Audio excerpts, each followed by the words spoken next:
Welcome to the show about the show, the podcast. This is episode 477. My name is Will.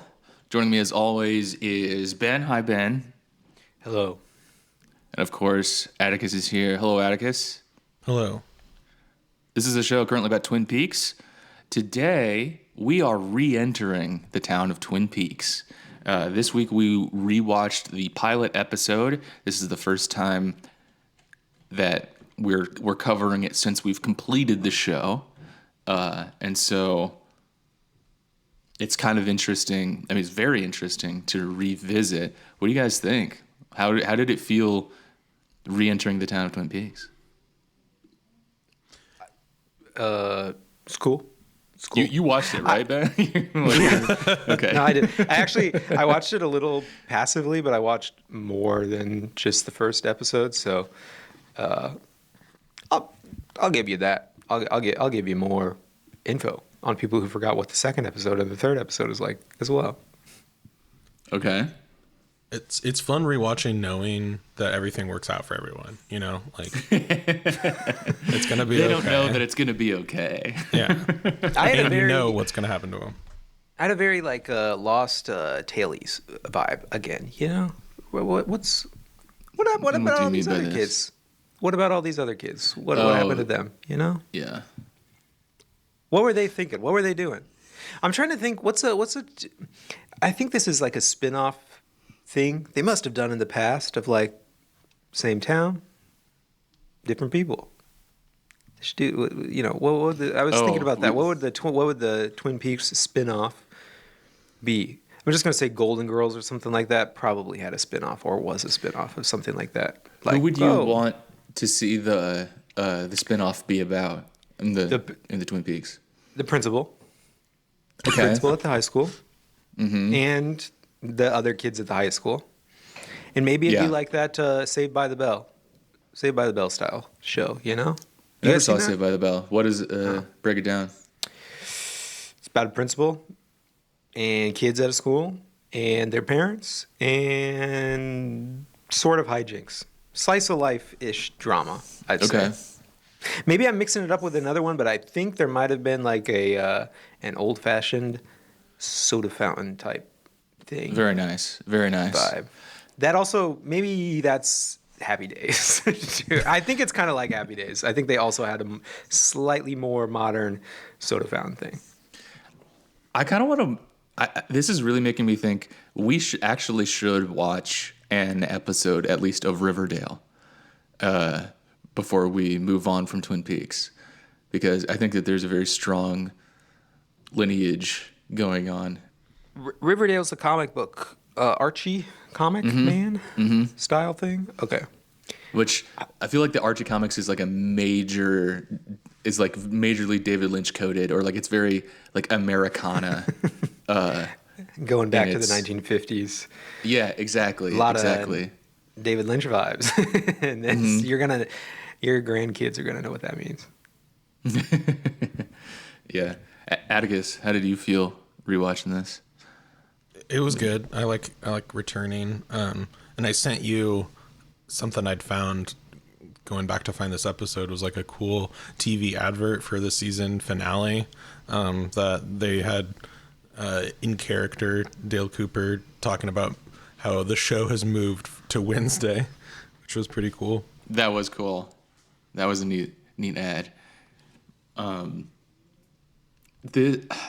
It's really interesting to have rewatched the pilot, like knowing where it goes. Insofar as we can know where this show went, I guess. Like even in retrospect, we've watched it all. It's kind of hard to say.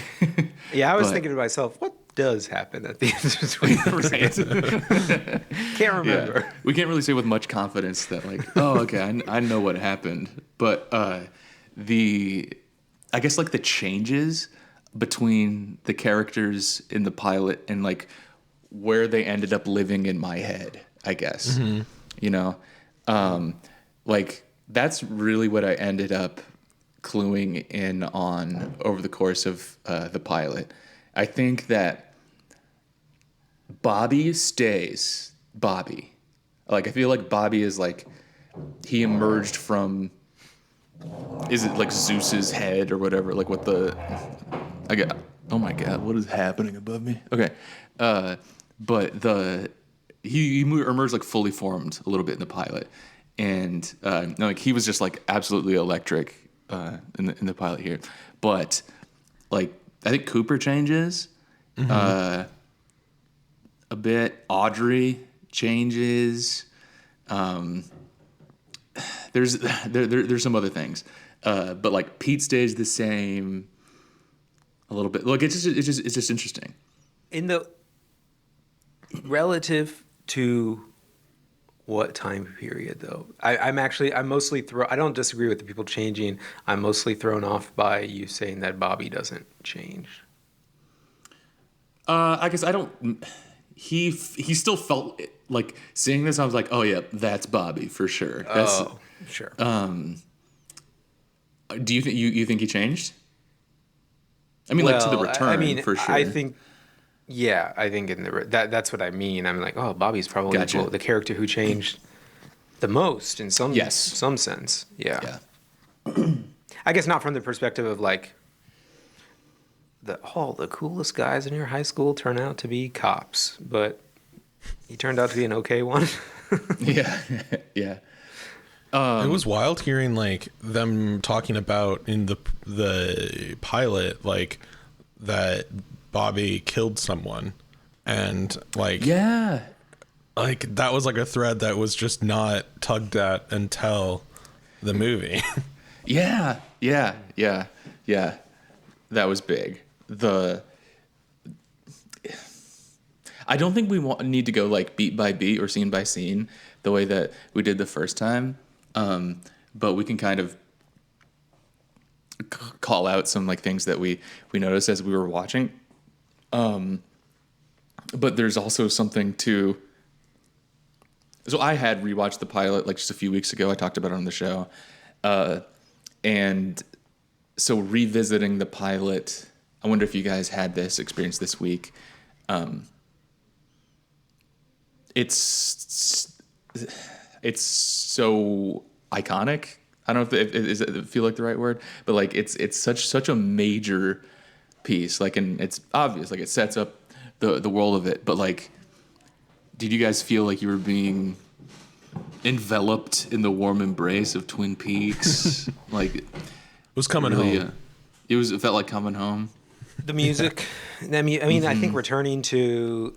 There's also the big switch of just returning time wise. Yeah. And the stylistic changes as well between 3 specifically and 1 and 2. Yeah. Yeah. Big time. And I mean, even going I would- back and watching, I would guess that even going back and watching the finale of season 2 would feel like massive Yeah. change. Definitely. So just like, yeah, getting back to like seeing this in 4:3, seeing this shot on film, seeing like the production design that was built for the original run of the show, like the intro was it just felt like so beautiful to me. I was immediately struck by that. And something that I noticed too is what I felt is different about the pilot from the rest of the, if I'm remembering correctly, the rest of the original run of the show, is that you actually get a sense of the season, the time of year, kind of like unlike in other episodes. Like when Pete is out going fishing early on, it looks like a cold spring morning. There's brown dead grass around, and I feel like the rest of the show sometimes it can be just kind of foggy or ambiguous, like what season it really takes place in. But this was, oh yeah, this is dead grass. This is cold spring morning.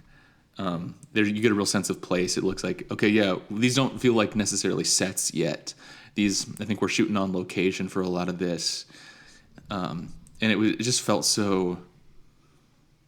I can see why this really captured people's fascination and were like, oh, I want to like move to Snoqualmie or whatever. Like feels very like peering into a completely different world. I did see though on Reddit this week there was somebody who posted, maybe you guys saw this, a couple on Reddit did a Twin Peaks honeymoon, and Twin Peaks themed honeymoon, and like went to they stayed in the Palmer House, and they're like posting pictures of like the ceiling fan, like we spent our honeymoon in the Palmer House. Come on. And I mean that's rancid vibes for honeymoon. IMO. I feel like that's you cannot be doing that. The show starts this way too, Yeah. It's not like a couple who's only seen the first season type of thing. Couple who's only maybe heard of the concept of Twin Peaks and not really the main concept either. Just seen the coffee stuff, From the first scenes, yeah. It really is like the thing that really lives in my head forever is the people who got the like when True Detective season 1 was airing, and got the swirl tattoo because like the show was so cool, and then finding out that it is like a symbol for pedophiles in the show. But like this is like worse in a way because like the whole show is out, and like from the rip, this is like finding out this is a symbol for pedophiles, and then like deliberately still going and getting the tattoo, I guess. I mean, whatever. Never knew about it's the not True Detective one. That's awesome.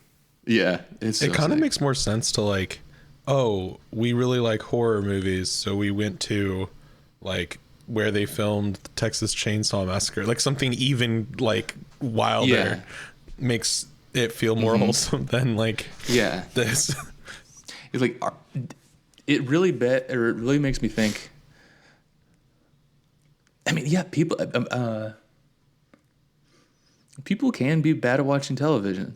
It's crazy how like that is a skill, I guess, that you can lack, or I don't know. Like you can be really into. You can be into the vibe and really into Twin Peaks, but it just seems like your honeymoon specifically, like to go stay in the Palmer House. Come on. If you're bad at watching television and don't understand what's going on, just do a podcast like us. Yeah, come on. Bobby, he's an early riser. He gets up at 5 a.m. Still is always late leaves to at 5. football practice. Leaves at 5. Wow. Yeah, that's what Betty says to Sarah when she calls. Like, oh yeah, he leaves at 5 a.m. And I guess that can kind of explain. I remember I felt like they have like a full work day before school begins. Like they're like out going to the diner, just like a super relaxed, take all the time in the world, I guess. But if you're leaving at 5, I guess you can. I don't know. Shelley can privileges afforded you.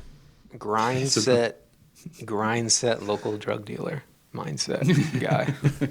I'm at the diner from 6:30 to 8:30, just chilling.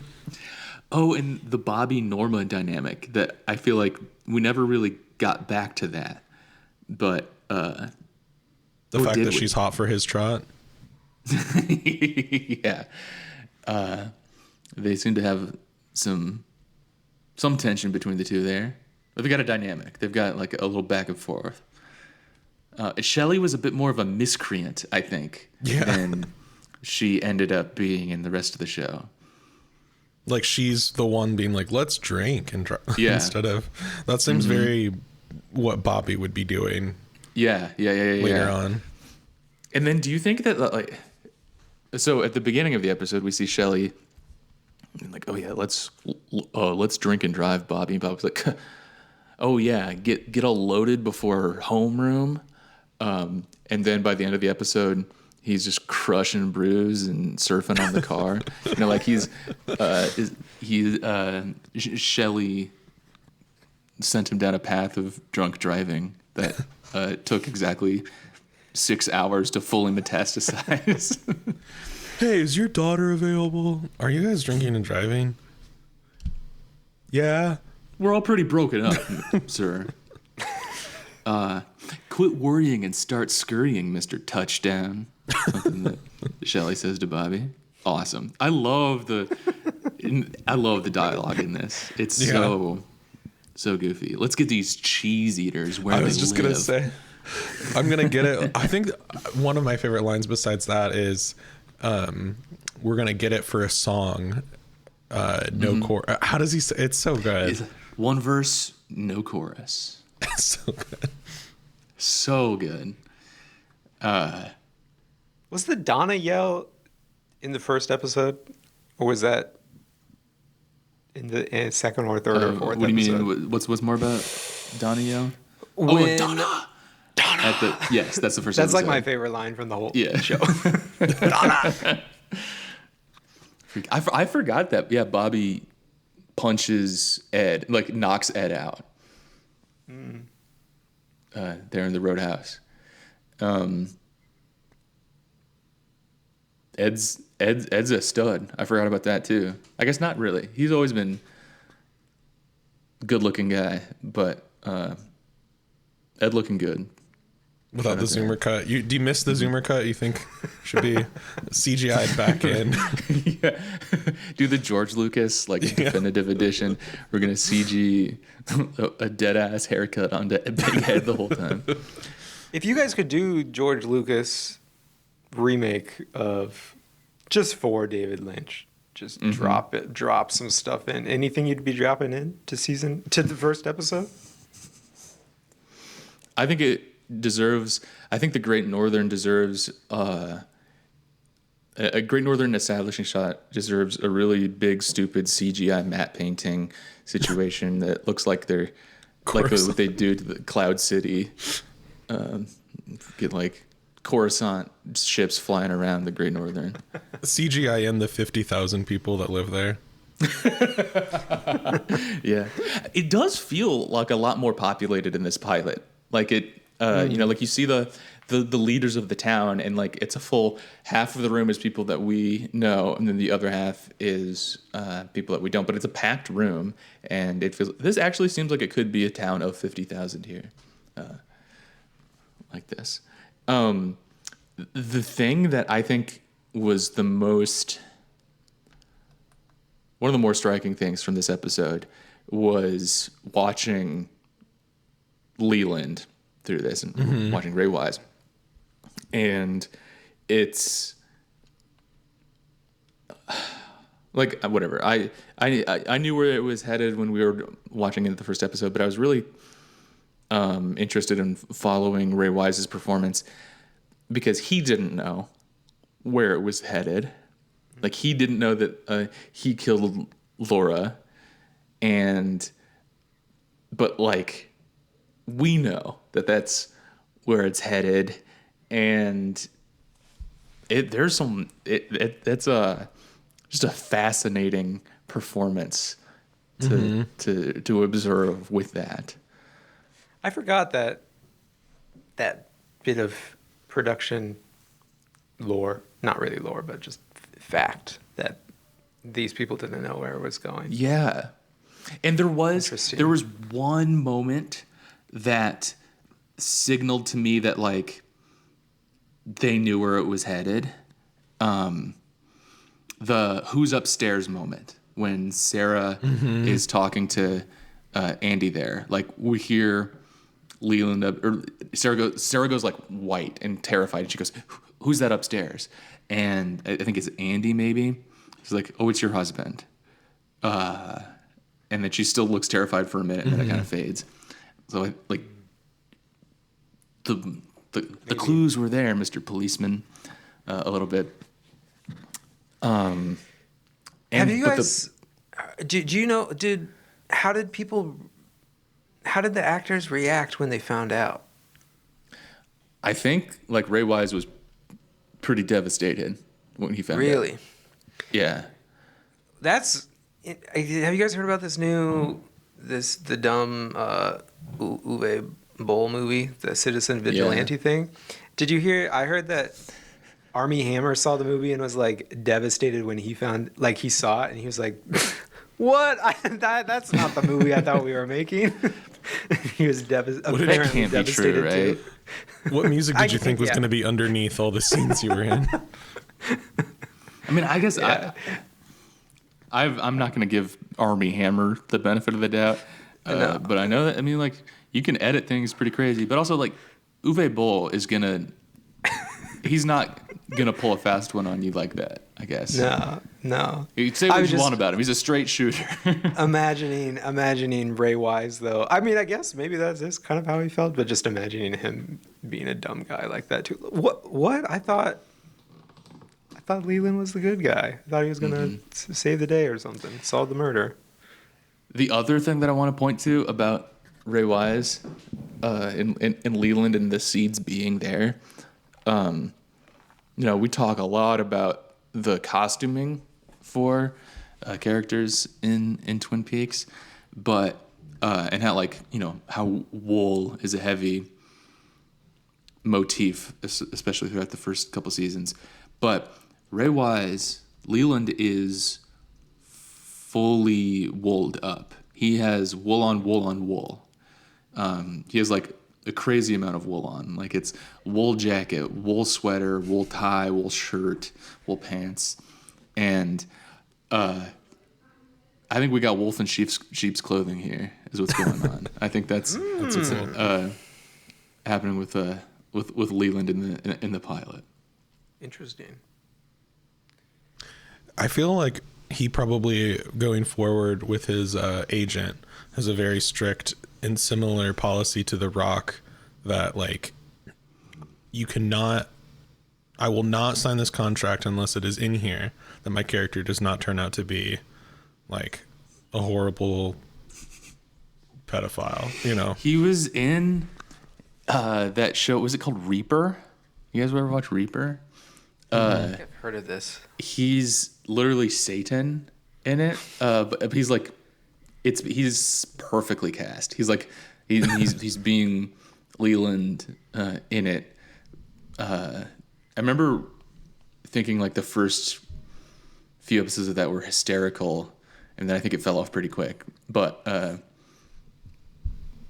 guess he plays an evil You actually guy liked it. pretty well. Yeah, maybe he likes it. He would have been a good bad guy in Lost too. Ooh, yeah. He could have been like a Jacob or something as well. He'd have been a What great else? Jacob. Bosch, the Bosch guy too. Maybe I don't know. He always felt to me like the thinking man's Alec Baldwin. Is Interesting. they kind of occupy a similar, like very handsome businessmen type roles. They can be like a super charming or whatever, but Ray Wise has that extra gear or something. Although I mean, also I'm a big fan of Alec Baldwin's performances too. So, what else we want to mention here? The production design, like in the high school, so excellent. I love the classroom walls, the colors in there, rather than just like a stark white. The dancing kid. It's good to see him at the locker. Yes. Am I imagining this? When they find out that Laura dies, does somebody snap their? Oh yeah, James snaps his pencil in half. Mm-hmm. Tight. I also just absolutely love James Hurley. Yo. So cool. Oh my gosh, how they set up if you just watch the pilot, you probably wouldn't be mistaken for imagining that biker gangs are going to be a major part of the show.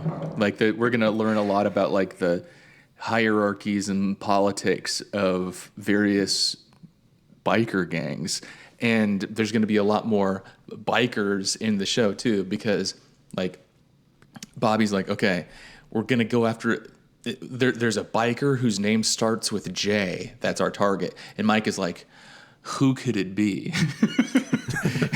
There's like one biker. Sorry. And he goes to your small school. Yeah, you're all together. So there must be just a ton of other bikers if Mike can't figure that one out. This episode is like, oh, I'll say that in a minute. But like on the school here,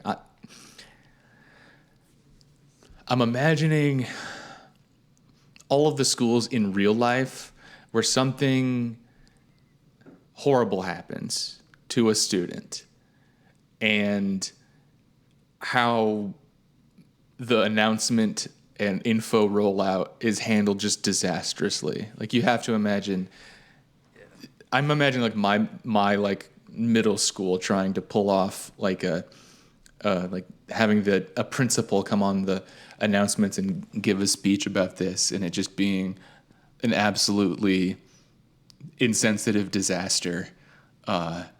And because it wasn't particularly well handled in the show either. It's just like the cop just kind of standing at the front of the room, like, I'm looking for James Hurley, and like, oh yeah, we're gonna sort of tell you in front of the whole class that like something bad has happened, that Laura Palmer died, and then we're gonna see somebody like screaming, running through the courtyard, and then the principal's gonna come on the announcements. Like the rollout for telling a school that a tragedy has happened. I feel like that should probably be something you want to get right. The police have to convince the principal to like do it too. They're like, Yeah. You should probably do this. I always thought the principal would be a bigger part of the show, which is why I want the reboot or the spin-off, whatever.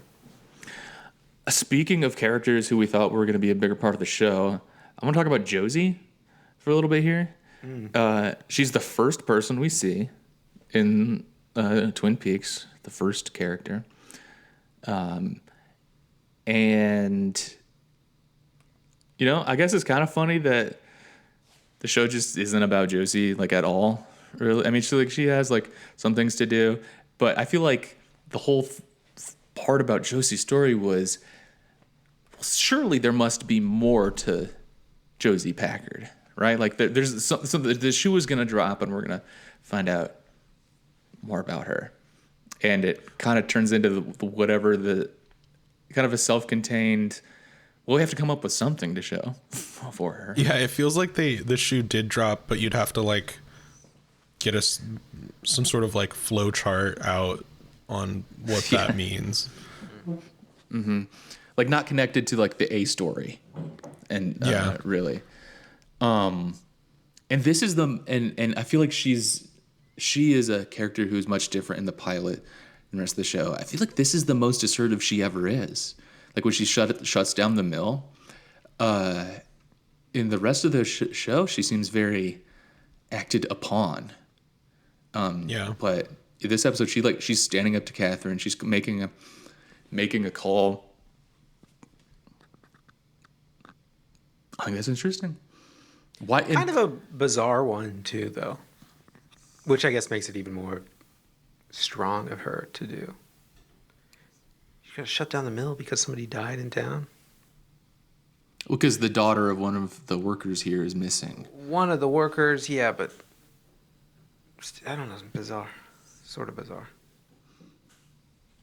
Yeah, you said like work stops for nothing. Yeah, a mill for sure. Should be motivation to do double the amount of work. And I guess if we're talking about like the different like possibilities of where the show could have gone, I would have loved to have more happen in the mill, I think. Or I mean, I guess I'm happy with where Twin Peaks ended up, but like I'm just seeing like the different like branching possibilities based on the pilot here.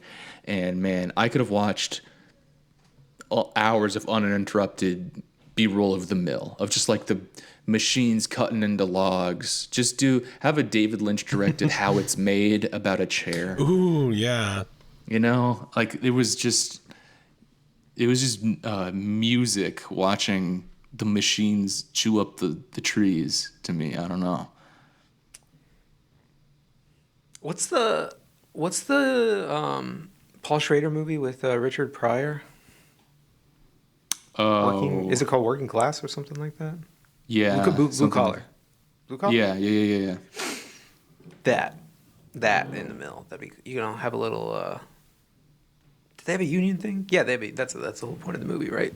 Little union thing going on. I don't know, against Josie. I think that's like the soap opera part of the show that is pretty cool early on, where it's like, not only are there a million different possibilities, but it feels like we're gonna pursue all of them. You know? Yeah, it really does a masterful job of like, yeah, we're gonna start a bunch of plates spinning. Check this out, and then we're gonna by the end of this, like, you can almost just start zooming out slowly and realize like, okay, like nobody's relationship is like, everybody's cheating on everybody here. Like the web is so complex here. Like, I can't wait to like learn more about all of these characters. Like, this is so knotted straight from the jump. They should have had Catherine like do a little Chekhov's yellow face something early on, you know? Ooh, I wonder what this is about. You see just- her hat like hanging next to her mirror. Yeah. She like strokes it She's- lovingly. I can't wait. Just quietly closing a drawer with a bunch of face paint and Yeah. a mustache in it. Oh wait, It's yeah, she also doesn't just- wear a hat. I'm picturing the wig. Yeah. Wig, yeah. The wig, yeah. It's also cool, Dummy's like, Guide to they- Japanese or something like that. Pocketbook Japanese. How to fake Japanese. It's cool too that like you said, that you find out this like web of how everyone is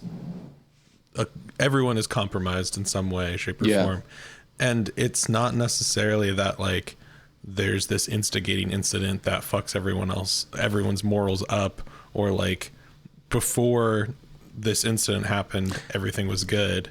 It's like this all was there That's a great from point. the start. Yeah, that's a really good point. Yeah, and I think that's the point of the show. I think, right? Like, and so much of this is uncovering, like, yeah, you're gonna find out things about Laura, like, that you never would have imagined, and like, you know, Harry is like, come on, you didn't know Laura Palmer. Like, this is Laura Palmer. It's not gonna be as dark as it ended up being. I definitely want to get into Cooper for a chunk, but like, while we're on Harry, I feel like this episode is the first and final display of Harry's like law enforcement competence. And I know that like a big point of it is like he just hands it off to Cooper, like that's part of the story a bit here. But like, he's straight up doing like good police work, good leg work. I liked how he conducted the interview with Bobby, frankly, as like he's encouraging him to get legal representation, and he's treating him with he's not treating him as like guilty right off the bat. But then I don't And he's remember a great any, first suspect too. Fantastic choice. I mean, incredible. I mean, truly, Dana Ashbrook, his performance in this episode. How do you come out the gate like this? The confidence and to show up like that, it's incredible. It's hilarious for him doing all of his bits. He's like, they're looking for you. Where? You know, like, I don't know. We had a good time of it the first time around, but it's just really. He's going so big, and he's hitting it so hard, and it works so well. Absolutely dominating performance that is pitch perfect.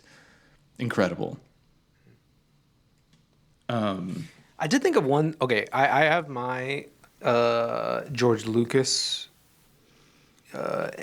retroactive edit thing that I wish, that probably doesn't mean anything, but I think would be fun. Need early on in the show just a little clip, kind of Bigfoot footage style of David Bowie walking through the forest, confused, something like that. You know? Yeah. What was that, David? Was that David Bowie? Was that what? David? How much what of the, I don't know, what do you want to call it, esoteric, or like the mythology, the like the lodge stuff, the spiritual stuff, other interdimensional stuff? Did we get much of that in the pilot here? What can we read into the pilot? I think when we did our very first episode, you were very taken by the paintings on the walls, as I recall, and that was your early theory for what the Yeah. show would be about. I think Yeah, they did. sort of a they Shining did style thing. I believe. linger on it, on like the I remember the native imagery in it. Like I think we lingered, like they're very conspicuous carvings and artwork that, yeah, like it ended up, we do get this, like it has something to do with Hawk's heritage, like that happens in Yeah. the return. So yeah, I guess there's a little bit of that. I was thinking about. I've been thinking about Stanley Kubrick recently, pondering on my own, the man. No, I was thinking about The Shining recently, and I don't even know I don't even know what the question is here recently, but how that, I think that was a very astute observation of you up front, and I was reflecting on, like, yeah, did you get it? Did you get it right? Is that pretty much it? And how similar is Twin Peaks in that way to The Shining specifically? I would love to take a deep dive into connecting those. We should watch The Shining as part of this. That's a great idea. You guys have both seen it before, right? Yes. Nice. Oh man. The thing, Zoe said something really insightful, I thought, when we were rewatching this. I was really on the lookout for like electricity stuff, because that ends up being such a thing. And like, I guess we get the traffic lights, and we do get. Sorry, I gotta just notice that are you guys hearing an echo? No. Is that okay to you? Okay. All right. Thanks, computer. But Cooper calls out in this like meeting of the townspeople here. He's like, okay, we're gonna have this curfew, blah blah blah blah. I will remind you that these incidents have happened at night. Or he says something like that, like these crimes occurred at night. And Zoe pointed out, night is when you turn on all the lights, you turn on all the electricity. Like that's when electricity is happening in your home, so you can see. And then I think the next scene is like a room lit by firelight instead of electricity. But I think there's both going on. But yeah, we know like fire is a major element of Twin Peaks here as well.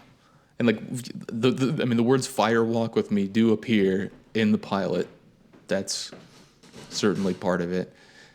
Oh, speaking of words that appear in the pilot, could you guys remind me like what the letters under the fingernails ended up being? Oh, Was it R? It was an R that we Or got. what does it mean?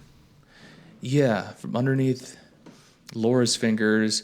And we got something from Ronette too, right? And there was something under Teresa Banks's finger. Was it something that Wyndham Earl was doing as a fun thing? Is it something related to him? No, I don't think so. well, I think you're kind of led to believe that at a certain point that it maybe is related to him during his whole arc, where it kind of becomes confusing for a while whether he's Is he Bob really the one somehow. behind this? Yeah, yeah. They're letters from it's like a from Fleshworld, right? That's what the letters are from, I think. But like, was Leland putting them under their fingernails after he killed these girls, or was this like, I can't remember like how this actually connected. Maybe it was just a big red herring. Anyway, I should look into that, I guess. And speaking of Conquering heroes returning to the pilot to understand we're so all good of at it. this, you guys. The flesh world thing is has another vague shining connection as well. Now that I'm thinking about it, you guys know about the Playgirl magazine in The Shining? No. In early on in The Shining, I think like when he's doing the interview, or maybe it's after the interview, but early on, and Jack is looking at at a Playgirl magazine, which is the one with naked dudes in it, and you're kind of wondering, if you notice, you're kind of wondering, oh, why is he reading Playgirl? And if you look at the specific, The I don't know articles what are it is really off- good. I don't know what it is off the top of my head. But if you look at up the specific magazine that he's reading in Playgirl, I think one of the cover articles that's listed on the front is something like, it's titled something like incest. Why more families are doing it, or something like that. Incest, whatever. It's an article about incest. Wow. And I forget, is that a theme of The Shining? Maybe not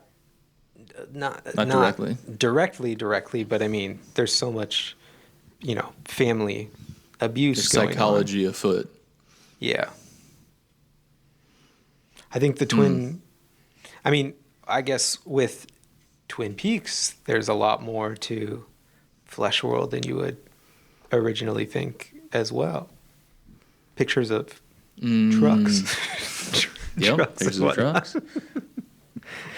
Oh, yeah. Clues are within the magazine. Let's put it that way. I feel like, and speaking of trucks, I feel like Telling Leo. my wife that as I'm caught reading Playgirl, there are clues in here.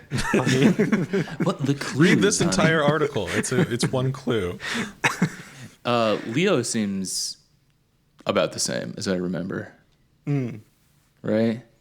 I mean, I guess Yeah. he has major Yeah. developments as far as being able to speak and move a little bit, but yeah, he started out big time villain and stayed a total disaster. He's a little bit wiser, a guy, a little bit more menacing early on, I think, than he is later on. A little bit more Which is also- observant about the cigarettes, maybe. Yeah, that was the vibe I got. That he's a little more, he's a bit smarter of a villain. He turns into, okay, even before the physical issue stuff, he does turn into a little bit of a dumb henchman in a way. I mean, he's still evil and menacing, but like not in the same way. He goes from being Cruella de Vil to Cruella de Vil's henchman. For people who are only familiar with henchmen through 101 Dalmatians, that'd be the comparison for you. Getting a lot of 101 Dalmatians vibes from this. The references today have been It's really good. The Shining and 101 Dalmatians. Should we get into Cooper? Goop. Sure. Okay. First of all, he looks different. Like physically looks different than he. I mean, like it's still Kyle MacLachlan. Like he doesn't look that different, but especially in some scenes, I don't know if it's just the lighting or whatever, but like the underlighting, like in the morgue, especially, dude looks like a different person in there. He looks so young in this, and I'm not just comparing it to The Return. I'm thinking like, I wonder how old was Kyle MacLachlan when they filmed this. Was the pilot filmed at the same time as the rest of season 1? I don't think so. Okay. He was exactly 30 years old when the pilot episode of Twin Peaks began filming. He's looking young. Pretty young, yeah. That's a young look-ish for back then. Yeah. 30-year-olds did not look that young in 1991. It always comes up. People share it online all the time, but our man from James Bond, shoot, I can't think of the character's name. In Thunderball. Oh, James Bond? Oh. No, not Sean You know Connery. that Roger Moore was only 29 when he filmed James Bond? Oh, I gotta look him up. But proceed. How do you remember how old Roger Moore actually was when? Well, he was old. I mean, when in A View to a Kill, he's like He's like in his 7 years 70s, old. right? Yeah. Yeah. Atticus, did you ever watch a Roger Moore James Bond movie? I don't think so. I But thought maybe you it's been on a marathon or something, you know. You didn't see Live and Let Die? I thought you did. I don't know which one that one is. I'm gonna guess not. Only the best one, possibly the most problematic, but Which James Bond movie should we watch to be as part of the Twin Peaks series? What's the most Twin Peaks coded James Bond movie? I'll have to think through that. It's gonna be a tough pull. Is there any kind of I mean, Live and Let Die is the most Americana-ish one, but in a very different way. We're not just coming up with excuses to rewatch that movie. But okay, yeah, Cooper.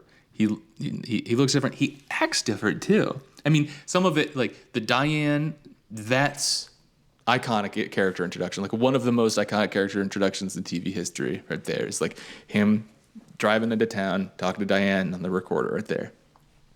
But some of his character features throughout this, he's like a lot more of a dick in the pilot than he ended up being.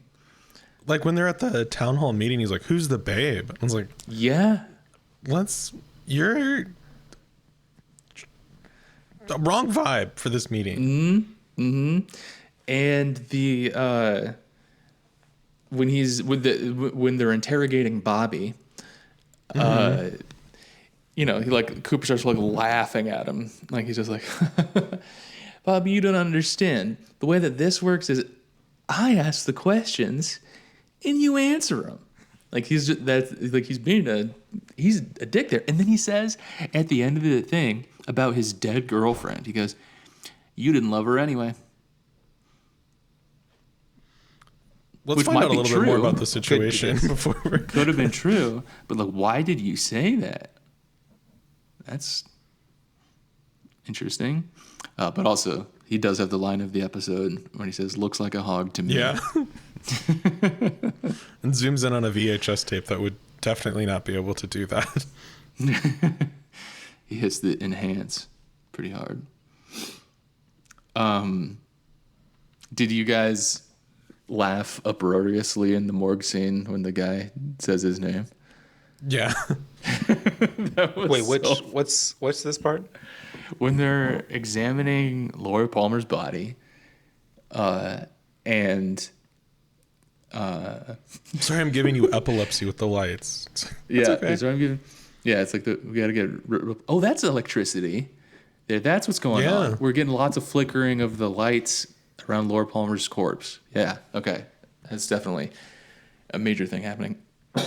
But Cooper says to the morgue technician or whatever, he's like, "Can you give us a minute here?" And the guy goes, "Yeah, my name's Jim." And Cooper says, "Can you give us a minute here?" And the guy goes, "Oh, sure." And he walks off. Because, the actor just thought he asked what his name was in that in that moment. Awesome. It's so funny. I also didn't part to that scene is I didn't quite catch how much Harry was trying to avoid Jacoby at the hospital. And Jacoby like kind of running down the stairs to make his introduction. Yeah.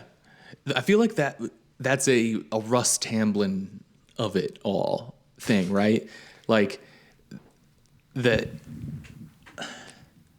we've got Russ Tamblyn to be playing a weird guy here. It's less representative of like the major players of the series. I don't know, whatever. It was handled well. He definitely, what a character introduction for him. Good Lord. And he stays about the same, I would say.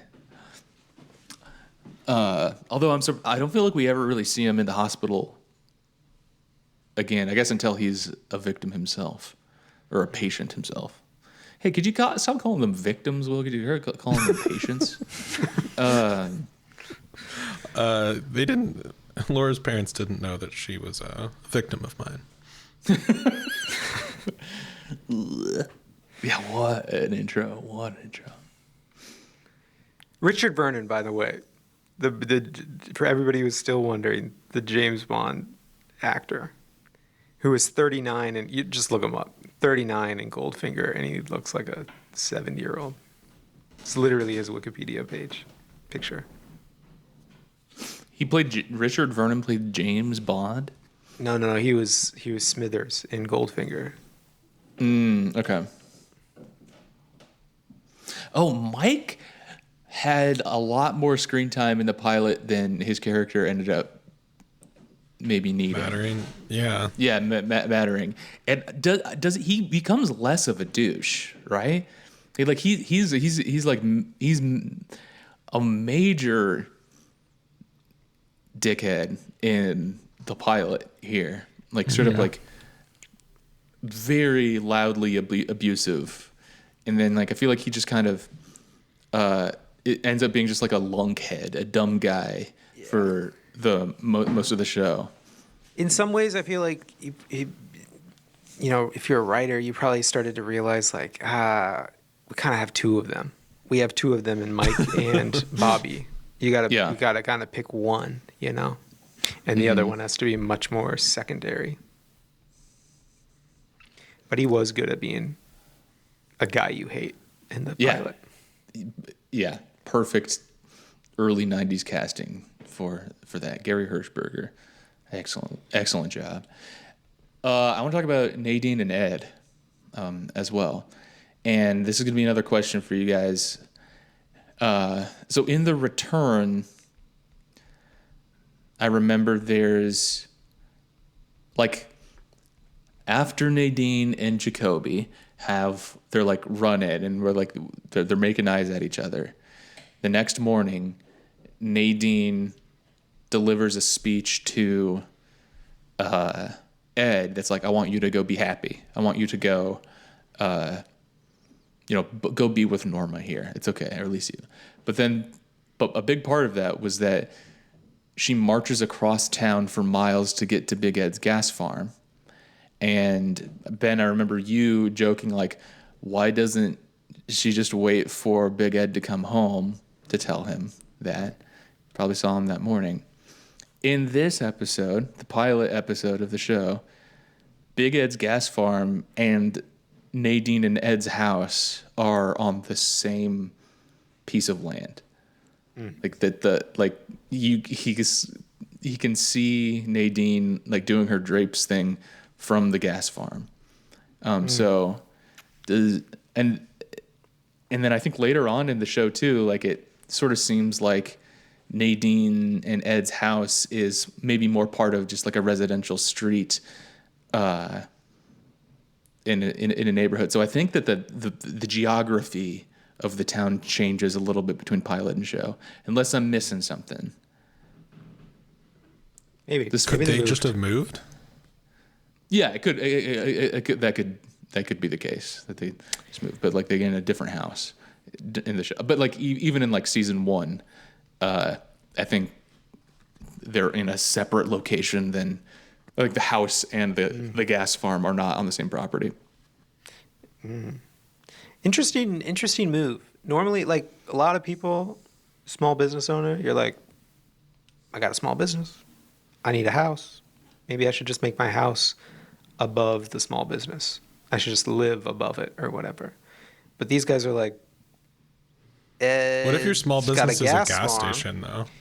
Well, you'd maybe, if you're a guy, maybe you think, if you're Ed, you're like, I'll live above it. But then he's married, and Nadine's like, that'd be kind of tacky. We should have our house next to the gas farm. Well, think about who in the world of Twin Peaks who lives above the gas station and who doesn't live above the gas station. I think that it's probably good that Big Ed doesn't live above the gas station. Good point. Can you imagine though, Big Ed met the fireman or met the other guys or whatever? Any of those guys? I would have you just, liked to like, see knock him him out? wander around the lodge. Whoa, this is... What is going on here? It was a little heavy for me. Whoa. He's going, whoa. the whole time. I can't imagine. I just imagine him observing and kind of thinking, whoa. Yup. Okay, I just want to also just say Pete rocks. We want to It's just good to see Pete again. good to see Pete again. He gets nicer, I'd say. He's a little pissed off in the first episode. Do you think so? He gets a little kind of dumber too. A lot of the people do. Yeah. Yeah, how do we feel about Andy? Like Andy's characterization, like he's definitely like he's kind of the wuss cop in this. Yeah. And Harry's like, get that Andy out of bed. Instead of get Andy out of it. Like they become like closer Yeah. in the rest of the show. But then also, Andy becomes a straight up dumbass in the Yeah. show. This one, he's just kind of like weak stomached a bit or something, feeble. It's true. It's what the people want. Sometimes that's what they want. Turn these characters into some dummies. Bring them down to my level. We got a good introduction to Lucy with the phone transfer. Yeah, Lucy seems like she probably stays about the same. Except she does eventually figure out cell phones. Yes. Okay. I want to talk about the Haywards a little bit too. I think it could have been fun to get more Harriet in more of the Twin Peaks. Like if we were going to see Yes. another spin-off or something, I think it'd be fun to get more Harriet. I liked She was pretty her quite a funny. bit. She'd be a great junior, sort of like a young Indiana Jones type of vibe. You do like Ooh. or that Enola Holmes thing. She could be like the Enola Holmes to Cooper's special agent, Dale Cooper. I've never heard someone I've never heard of someone having seen that show. Have you seen that show, Ben? I've not seen it. I just Okay. is she related to Sherlock Holmes? Probably because of the name, right? Yeah. She's probably doing detective stuff. I would want Probably. to see Donna and Harriet. I think Donna and Harriet would, we get a good sense of their dynamic there. It seems like they, and Donna turns into like the investigator, and I think Donna's character is very well set up and for like consistent with where it becomes in the series. We get a really good sense of, she is. Maybe she has a very good home life. We see some of the best parenting of the entire series in the pilot episode with Doc Hayward with Donna at the end there. And so she kind of has this is the only has the safe background of the kids, but also she says I knew Laura better than she thought I did. We end up seeing she went on this whole trip to the Roadhouse or whatever with Laura and Firewalk with Me. But her relationship with her younger sister too felt very realistic and like I don't know. I feel like this dynamic was very rich, and the two of them could be solving crimes together for a while. I don't know. Yeah, I like when like siblings on screen are fun a lot of the times when it's like it's not just one or the other. Like it's not just like we're the best friends that we're inseparable, everything's perfect, or like we hate each other. Like they have like an interesting dynamic, and I also really liked Dad. I'm gonna tell it to you straight. Like she just has like a weird like Yeah, it's an a very strong off-kilter personality. perfection. Yeah. Yeah, Kind of yeah, an she's old like soul in a way. yeah. Yeah. She's working on poetry while like her sister is like grieving her best friend. She's like, this is important too. Like, I don't know. She's fun.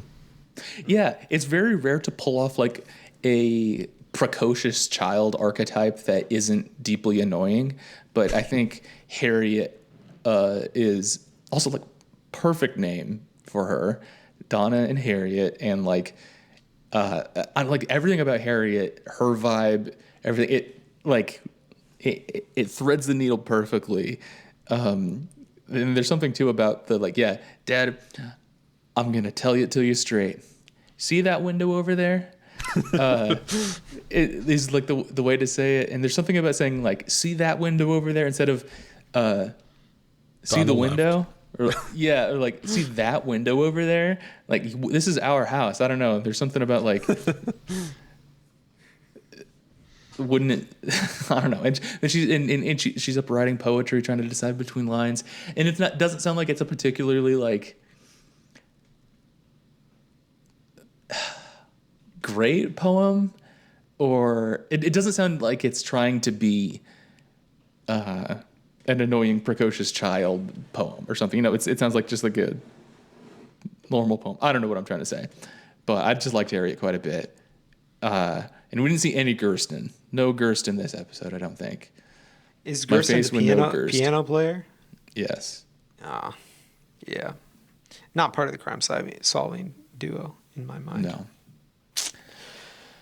Okay, I want to do something else before we sign off, but like any other like last observations about the pilot here, and how we felt about revisiting. I mean, because we didn't really talk about Audrey. Sorry, we need to talk about Audrey. Audrey's different. Audrey is very different. Yeah. Especially in haircut. She got a different haircut. But she's much more of she's a freaking scamp. She's an imp in this episode. And She's like laughing when she hears about Laura Palmer. Yeah. And the way that she causes trouble feels like un-Audrey-like to me. I don't know. With the like just like spilling coffee and I don't know, the giggling with glee doesn't feel super Audrey. Anyway. But I still do love the here response to the roll call. Iconic. More movies need to have roll calls where you can watch the characters handle that encounter, you know? It's a good way of teaching the audience what their names are and also here's their personality in one line delivery. You can get James going, yo. Were either of you ever saying anything besides here with a hand raised? Yes. Oh man, definitely. you were doing roll call bits? What were your roll call Yeah, bits? probably doing roll call bits when I was still young enough that nobody else got it, you know? Oh, that's weird. Were And then you- I was embarrassed by it. Just other stuff. I don't have anything in mind. Just So, like, you coming up do? with other things. Everybody else was saying here, and I'm Hello. hello. I don't know. I don't remember. You can say present, You're like, oh, Present. Yeah, A probably. I little bit probably of a did that laugh. kind of stuff too. Very embarrassing stuff. Learn not to Not do like that other- anymore. Not like other kids. just making sure I don't fit in. Yeah. Okay. Any other observations about the pilot? How are we rating should make the more. pilot? They should do more of this. Yeah, do it again. This is still a 5 to me. Yeah. Yep. I'd say so. Yeah. Might be the best I think- episode. I think you have a really strong case for that. That. And speaking of building strong cases, I think we should do one more round of our character draft here, and I think it's my turn to go first because Ben went first last time. Does that feel right to you guys? Yeah. Okay. I don't remember who picked what though, but I'll do something off the dome.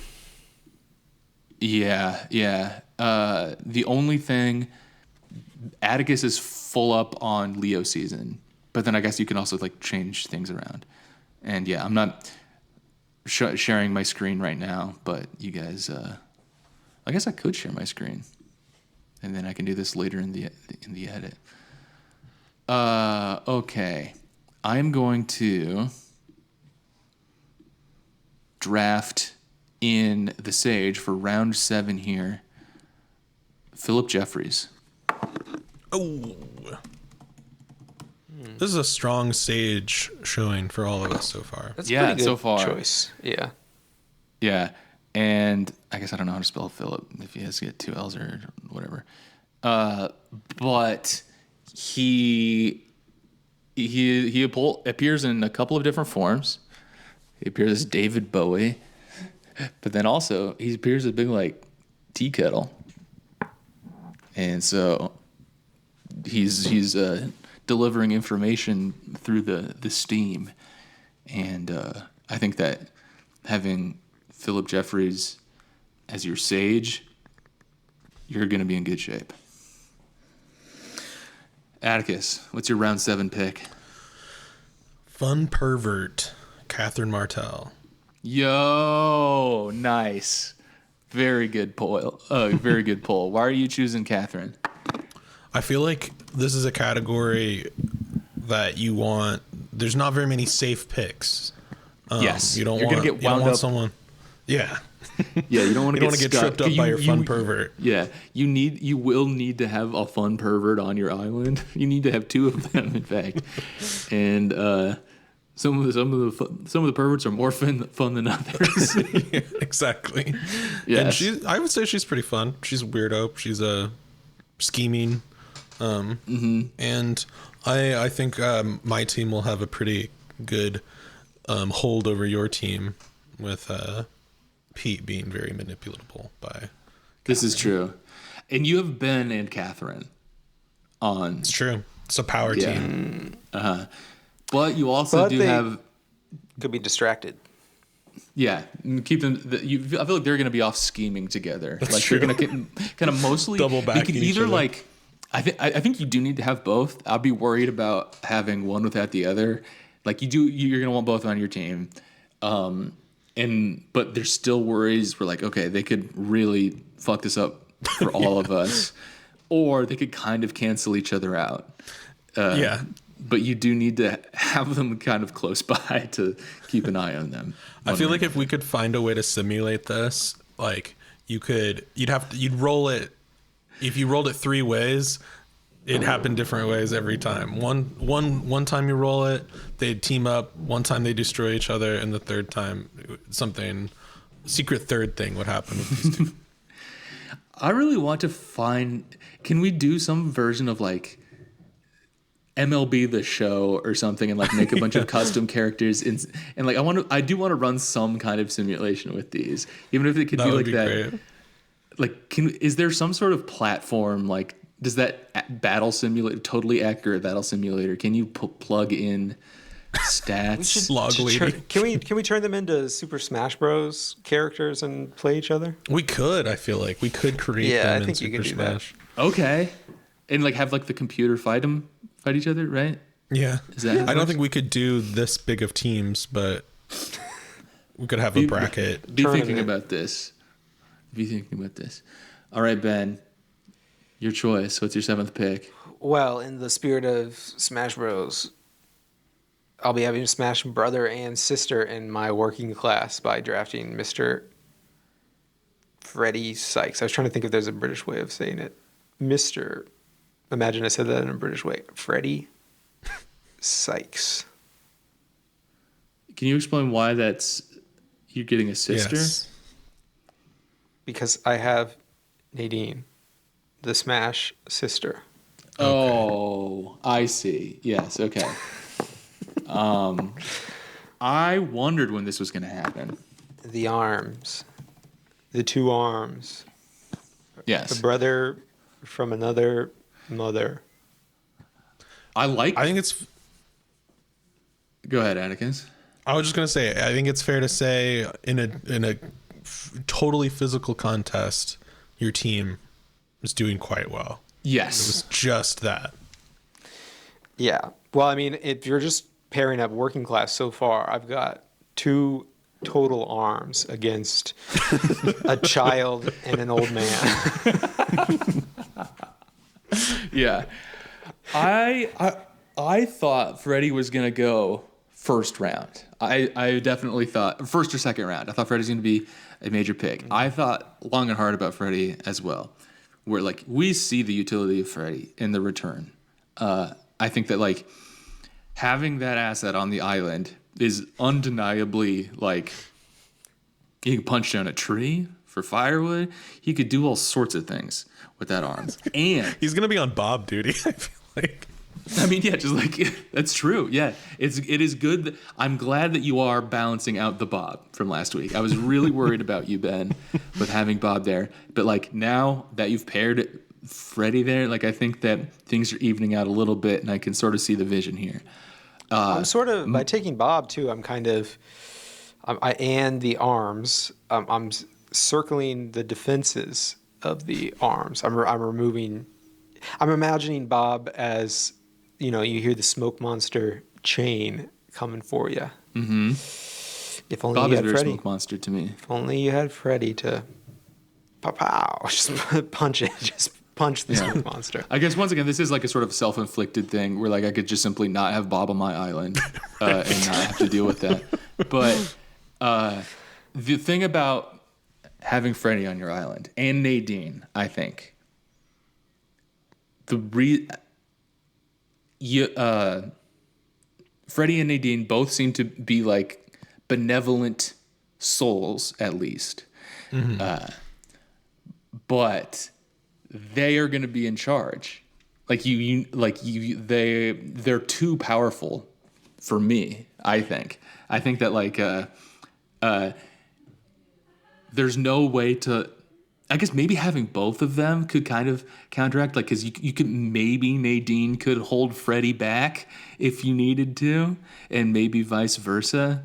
But I think it's like when Sawyer gets like the guns, and it's like, okay, we just have to kind of hope that Sawyer's in like a good mood today, and I want something where we're all kind of. One of us can't just kind of go rogue and tank everything. So that's I thought long and hard about Freddie. If he has a bad day, things are really bad for your island. I think. But this is a big round 7. Philip Jeffries, Catherine Martell, and Freddie Sykes have all been drafted here. Our teams are shaping up nicely. This means we're exactly halfway through our draft. I believe we have 7 picks down. We have 7 more picks to go. Nobody has drafted anybody for Not All There, so we're gonna have to figure that one out here. I don't know how you guys are approaching it, but I almost feel like they're kind of like a little bit of seasoning on your team, that it's not your meat and potatoes. It's not like foundational. Like, I feel like my team can do a It's can do special a lot teams. with a lot of different, not all their type picks. I think they're kind of like the special teams, you know? Yeah. Punter, kicker. Scoring points? Yes, absolutely. But you'd be foolish to draft them this early. You would be foolish. And God knows we don't like God hates a fool, especially a Twin Peaks fool. Folks, thank you so much for joining our podcast today about a revisiting of the pilot of Twin Peaks. I had a very good time revisiting the pilot. Boys, did you have a good time? Great time. Yeah, that was a good time, and we're gonna do more Twin Peaks related coverage again next week, and so make sure you join us for that. We are on Patreon at patreon.com/Dr. Skeleton. You can write into the show, drskeletonsartschool@gmail.com. Make sure you're subscribed to us on YouTube. Share the show with a friend if you think that they might enjoy the kind of staggeringly insightful commentary that we can provide about the show that we've seen several times and then can't really remember any of the details about it. Ben, what's the catchphrase? Today is Sunday, and I predict the winner of the World Cup to be... Boop. You can't say that.